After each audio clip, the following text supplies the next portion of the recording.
The Holy Gospel according to Mark, the 9th chapter, beginning at the 30th verse. They left that place and passed through Galilee.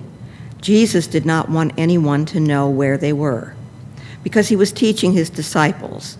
He said to them, "The Son of Man is going to be delivered into the hands of men. They will kill him, and after 3 days he will rise." But they did not understand what he meant and were afraid to ask him about it. They came to Capernaum. When he was in the house, he asked them, "What were you arguing about on the road?" But they kept quiet because on the way they argued about who was the greatest.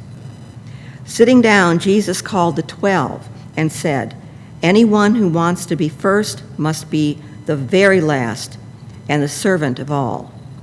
He took a little child whom he placed among them. Taking the child in his arms, he said to them, "Whoever welcomes one of these little children in my name welcomes me, and whoever welcomes me does not welcome me, but the one who has sent me." This is the word of the Lord.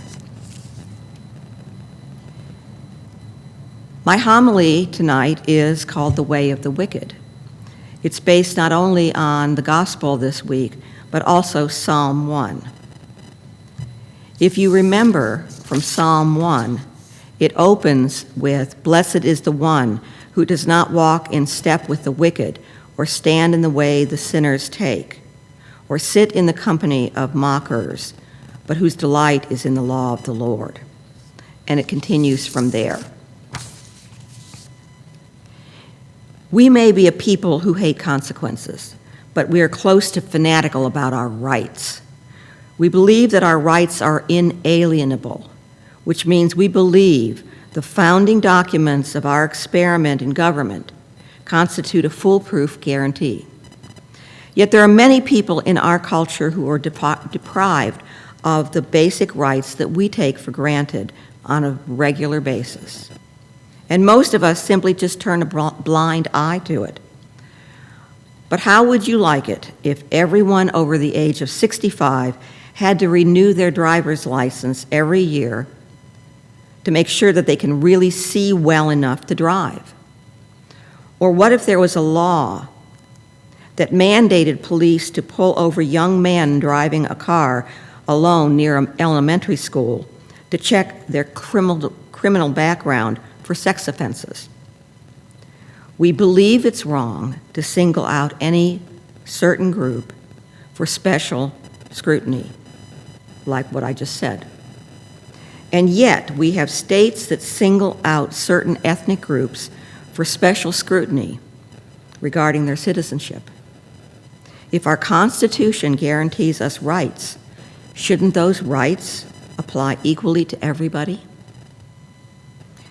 The hard truth is, whenever we turn a blind eye to injustice that deprives a minority of their rights, we place our own rights at risk.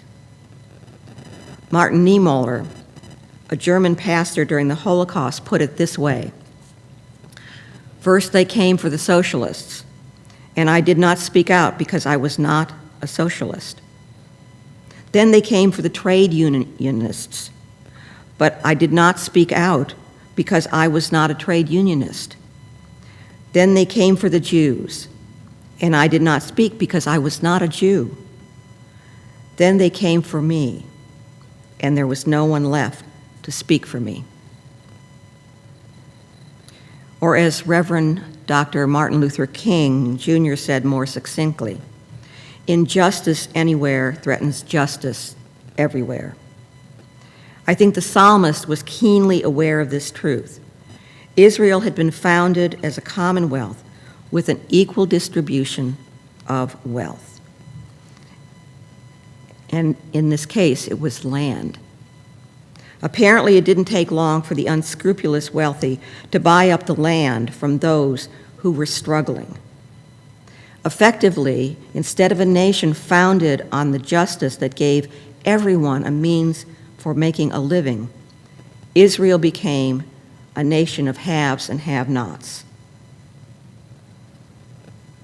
And whenever the Bible refers to the wicked, it typically refers to the wealthy who took every advantage of their wealth to enrich themselves further, no matter what it took or whom they had to trample. And they typically trampled on those who had no means to defend themselves and no recourse. The wicked, the psalmist refers to, were these rich land barons who couldn't care less about justice. And the psalmist says, this way is one that will perish. This happened in our own country not that many years ago to Native Americans. As Native Americans were given plots of land, they had to sell them back in order to live. And so we have the checkerboard area over in the Utah, Arizona region from people buying back parcels of land that had been given to the Native Americans.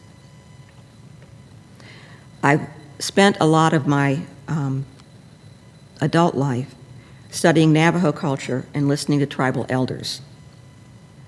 They have similar issues as seen in today's gospel and the psalm. Accumulation of wealth, putting the individual first, was seen as the way of the witch, not the Halloween witch that we're familiar with.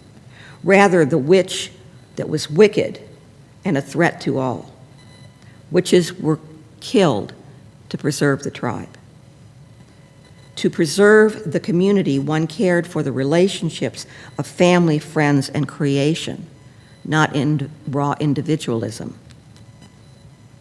But Jesus points us to a different way.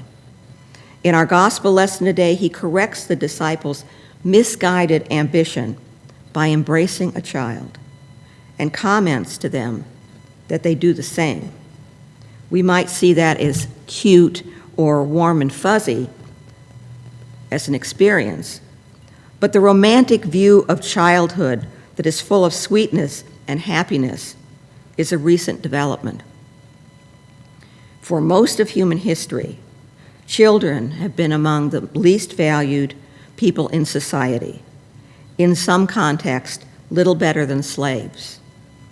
At least women and slaves in Jesus' world were viewed as property and had some value. But for most of human history, children have been seen as having no value in society and therefore having no rights. They were simply mouths to feed and were put to work as soon as they could, hoping that they would do something to benefit the household. And Jesus said not only to embrace the children who were the least and the lowest of society. In another passage, he told his disciples to become like children in order to enter the kingdom of heaven. Again, we have the romanticized thinking that by envisioning the trusting nature of a child, but I think he was saying the same thing he said to them in our gospel lesson today. I think he was telling them if they wanted to follow him, they had to become the last, the least, and the lowest of all. They had to become servants. And that is about as contrary to our way of life as you can get. We praise ambition, we honor those who are first and those who are at the top. We like our comforts and we believe in our right to a good life. These attitudes, dear friends, are woven into the very fabric of the way we live our lives, even into the very fabric of our economy, our society, and our culture. But while we may enjoy the lifestyle afforded us by the rights we cherish, I think we must be aware lest we become complacent and ignore the injustice around us. We must beware when we disregard the welfare of the least and the last and the lowest, because as the psalmist warns us, that is the way of the wicked. And in the Navajo culture, that is the way of the witch. And that way will lead to us perishing. The welfare of the least is not only children, but the elderly, the marginalized, and those who are different from us. But Jesus calls us to a different way. He calls us to a way of self-sacrifice, of servanthood. He calls us to a way of taking last place instead of pushing and shoving to get into first place. It is the path of caring for the welfare of others, all others, especially the least and the lowest among us. It is the path of doing justly, loving mercy, and walking humbly with our God. It is the path marked out by the Torah of God that teaches us to love God with all we are and to love others as ourselves. And the psalmist says that when we delight in God's truth and follow that path, we flourish like trees full of green leaves and heavy with fruit. In short, when we follow that path, the path of God, we find it is the way to life. To God be the glory.